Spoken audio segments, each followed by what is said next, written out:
Hey guys, welcome to Beijing. I'm Ye, your local guide to the real China. Beijing, the capital of China, is where ancient history meets modern life. I've been living here for over 10 years, and there's still so much to discover. Today, I'm sharing 5 must-do experiences in Beijing, all from a local's perspective. I'll also walk you through how to book tickets and plan your route. From famous sites to hidden gems, let's dive into the heart of Beijing together. Number 1. Stroll in the Imperial Gardens. I personally think gardens are one of Beijing's true hidden gems. They are where you can catch a glimpse of Chinese history and culture, experience local life, and truly feel the rhythm of the city.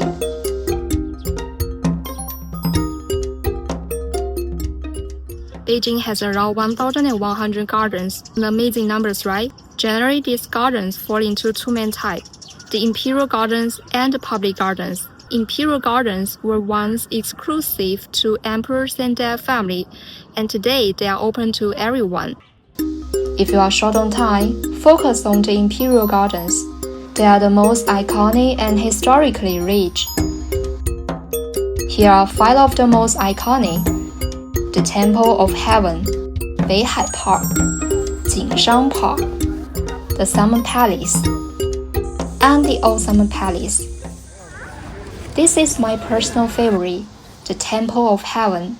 It's peaceful and majestic with huge cedar tree groves, wide open lawns, and a calm spiritual atmosphere.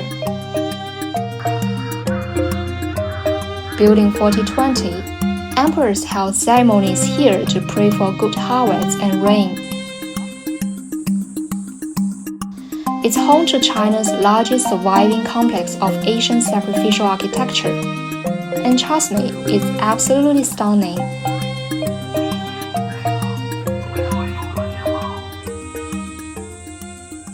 You also see local uncles and aunties doing all kinds of activities.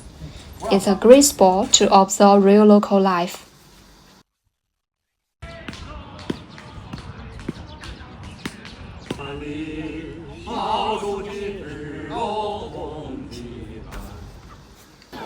Beihai Park is one of Beijing's most underrated.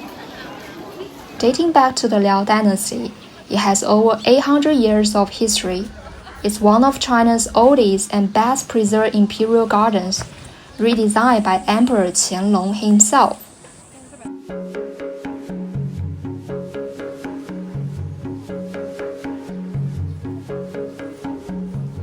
Beihai is full of ancient architecture. Pavilions, pagoda, walkways, decorated walls, and temples. The layout flows beautifully, revealing a new scene with every step. You might suddenly spot a hidden pavilion between the trees, or stumble upon a winding corridor beside a rock garden, like walking through a living Chinese painting.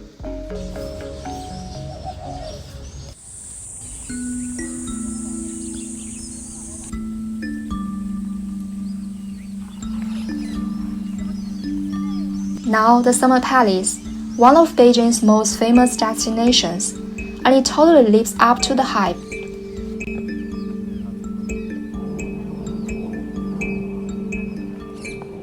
This huge imperial garden, built around Longevity Hill and Kunming Lake, covers about 2.9 square kilometers, 3/4 of which is water. It was the Qing Emperor's summer retreat, designed by the same emperor who planned Beihai Park. The view is stunning, and it's a perfect place to slow down and watch the sunset.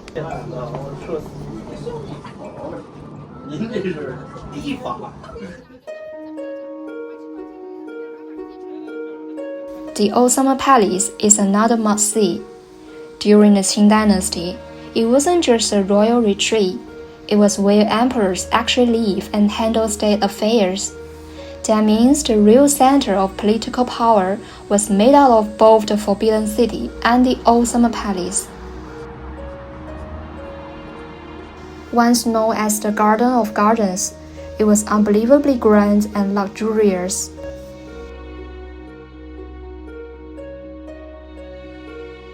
The entire garden was a masterpiece that blended Chinese and Western design. There were even European-style palaces designed by artists from Europe. But today, all that's left are ruins and greenery. The destruction began during the Second Opium War, when British and French troops looted and burned it down. These ruins still stand as a powerful reminder of China's past, and why the phrase "a weak nation gets bullied" has left such a deep mark in Chinese memory. Lastly, don't miss Jingshan Park. It's a small park just north of the Forbidden City. Climb to the top of the hill and you'll get an amazing view of the entire palace.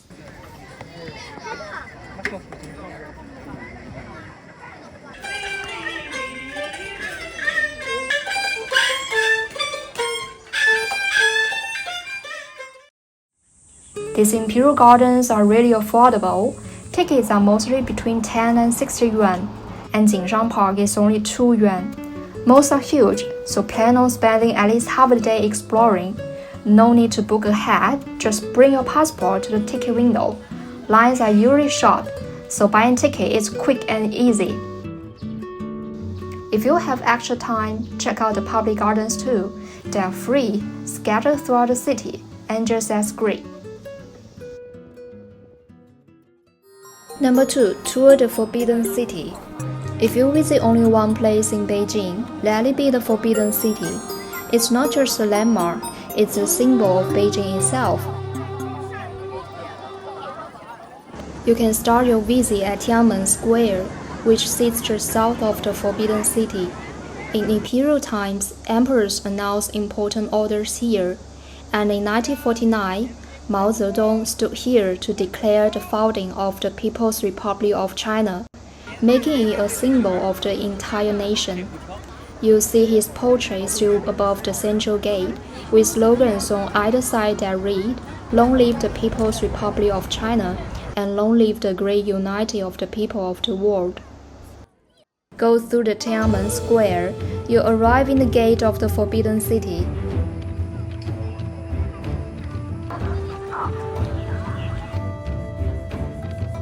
Built in the early 1400s, it served as the emperor's home for centuries, and is still the largest preserved royal complex in the world. It's called the Forbidden City because for most of its history, ordinary people weren't allowed inside. That changed in 1925, after the fall of the monarchy. Since then, it's been open to the public as a museum. Today, it's not only a former political center, but also a masterpiece of traditional Chinese architecture. You'll notice it's made out of many courtyards. In Europe, palaces focus on symmetry and wide open views. You step inside and see the whole space at once. But in Chinese architecture, especially royal gardens and palaces, it's all about changing views as you walk. It's more like unfolding the Chinese landscape scroll. Each step reveals something new. The Forbidden City is a great example of this. When you enter from Tiananmen's gate, you pass through a series of gates and courtyards. The space opens up gradually, creating a rhythm and sense of ceremony. And the Forbidden City isn't just in the center of Beijing, it defines the center.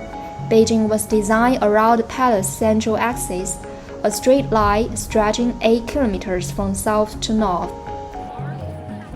Color plays a big role too. Almost every roof is covered in yellow glazed tiles. Yellow was the emperor's exclusive color. In Chinese philosophy, it represents earth and it symbolizes the center, the highest power. All in all, the Forbidden City is full of meaning. Its design has influenced architecture across East Asia and beyond. And it's not just the buildings that are impressive. The palace holds over 1.8 million cultural relics from different dynasties. They are absolutely worth seeing up close. Here are some tips for visiting the Forbidden City. First, booking tickets. You'll need to book tickets in this website. Tickets sell out fast, especially in summer, so set an alarm for 8 p.m. 7 days in advance when they are released. And don't forget to bring your passport for entry. If you can't get tickets online, you can still try at the ticket window on site. Just bring your passport, no reservation needed, but be ready for long lines. Second, getting there. If you want to enter through Tiananmen Square and take some photos, you'll need to reserve a time slot through the WeChat mini program called Tiananmen Square Reservation Service.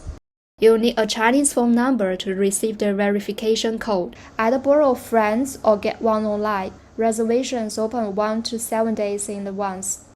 The Forbidden City is messy. You want to spend at least half a day or even a full day to really take it all in. It's a good idea to bring some snacks, or you can grab a bite at one of the on-site canteens. And don't start too late, it's closed at 5 p.m., so mornings are your best bet. Number 3. Get lost in the Hutong. 我从小在北京土生土长，没招过谁，没惹过谁，总想要点强。 Even though Beijing has grown into a massive modern city, the Hutongs still preserve the soul of old Beijing. You might already know that the Forbidden City sits at the heart of the city, and surrounding it, mostly within the second ring road, are the Hutongs, which are Beijing's traditional neighborhoods. So what exactly is a Hutong? It's a narrow alley formed by rows of Siheyuan, traditional courtyard homes, built with rooms on all 4 sides. As you walk through the Hutongs today, you'll notice 2 kinds of Siheyuan. Some are divided and shared by several families, often looking a bit crowded and messy. Others are kept whole, with preserved layouts and beautifully decorated gates. These were usually homes of wealthy people.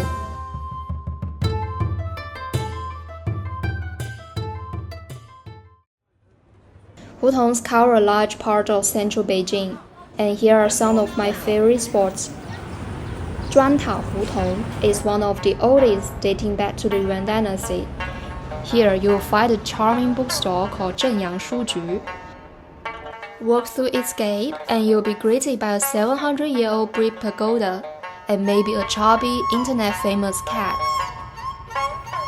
The bookstore is all about Beijing. It collects books, old maps, and rare publications focused on the city, some even in English. If you love history or Beijing culture, this place is a gem. Not far from here is the White Pagoda Temple, designed by a Nepalese Buddhist during the Yuan dynasty. I like hanging out at a nearby cafe, grabbing a coffee upstairs and soaking in the peaceful view of the pagoda. There are also some great local snack shops hidden in Hutongs, and one of the most famous is Huguo Si Xiaochi. This brand has over 300 years of history, and they serve more than 80 kinds of traditional treats. It's a real taste of old Beijing, definitely worth a try.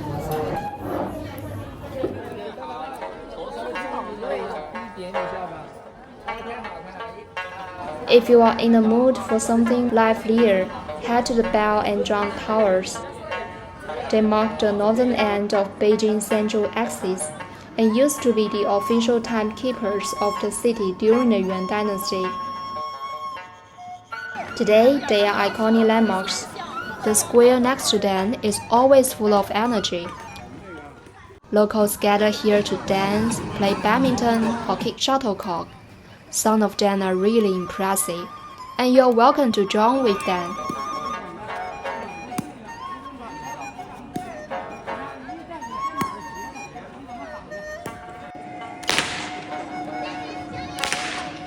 Keep walking south and you'll reach Shichahai, a scenic lake perfect for boating.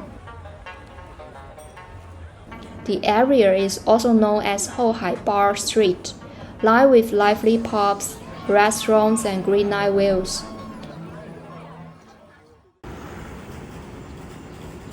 there are plenty of local shops around the Jump Tower. In one of them, you can try your hand at making your own ceramic piece for just 110 yuan. Or pick up small hand-painted bottles for just 10 yuan each.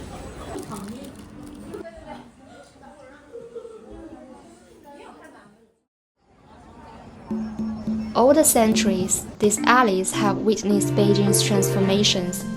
Today, they offer the perfect setting to slow down and enjoy the city's vibe. Spend a full day here, explore the streets, grab a snack, discover a vintage shop, enjoy live music, or sip a cocktail at night. There's always something interesting waiting around the corner.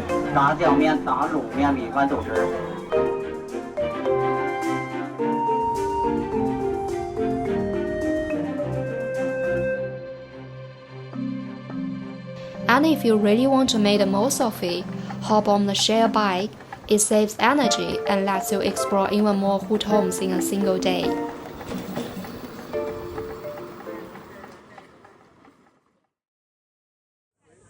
Number 4. Hike the Great Wall.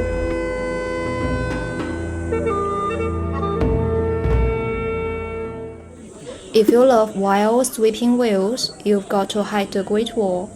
We have saying in China, you are not a true hero until you climb the Great Wall. Fair warning, climbing the wall is a real workout. Some steps here are no joke. But trust me, the view make it all worth it.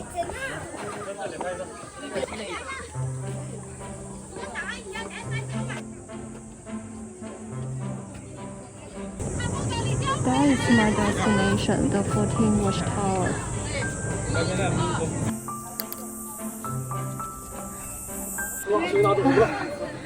I'm so tired.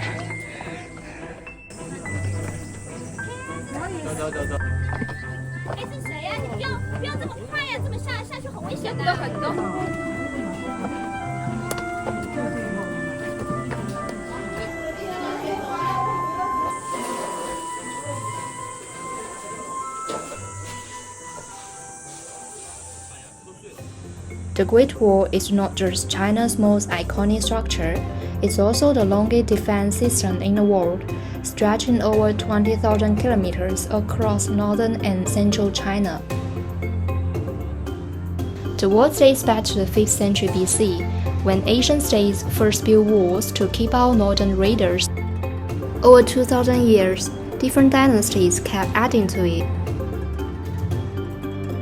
Most of what we see today was built during the Ming Dynasty and still stands strong.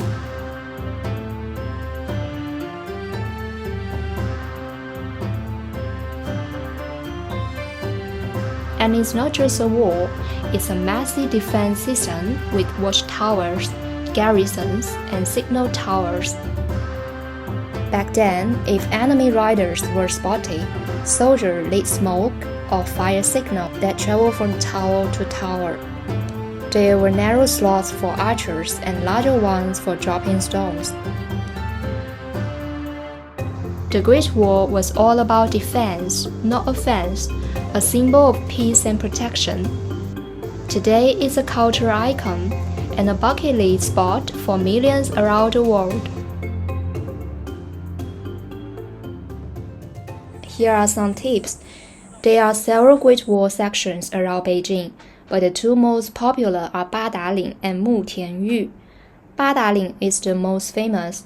The views are stunning, and it's super easy to get to. High-speed trains, buses, and tourist coaches. The ride can take as little as 30 minutes, but it always gets really crowded.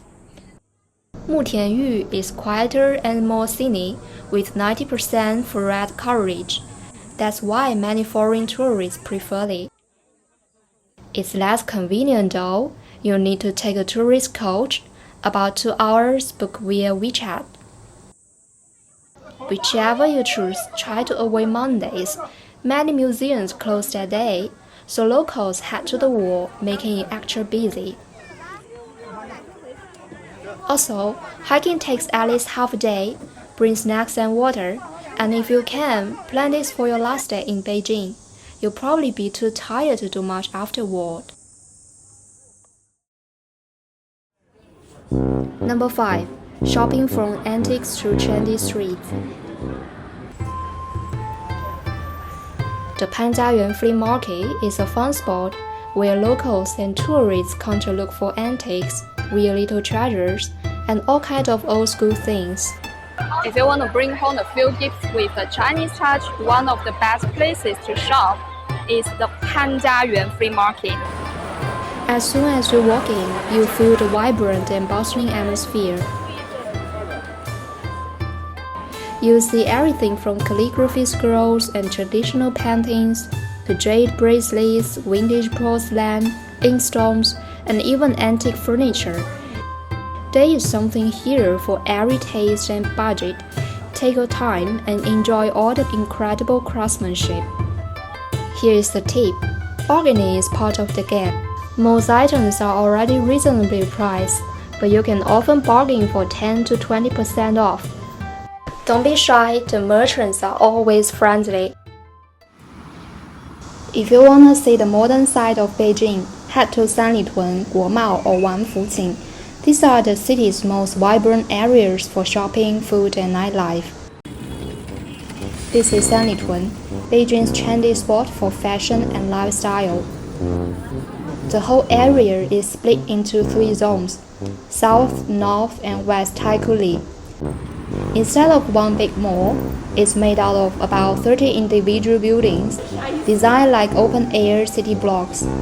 So walking here feels more like exploring a stylish neighborhood than a typical shopping center. This is T Plus Mall, one of the newer additions. It's packed with up-and-coming brands and fun concept stores. Check out this gadget shop. It's full of colorful, quirky tech products that are honestly just fun to play with, even if you are not buying anything. Sanlitun is also home to some iconic flagship stores. Apple opened its first stop in China here back in 2008. It's still one of the busiest spots around.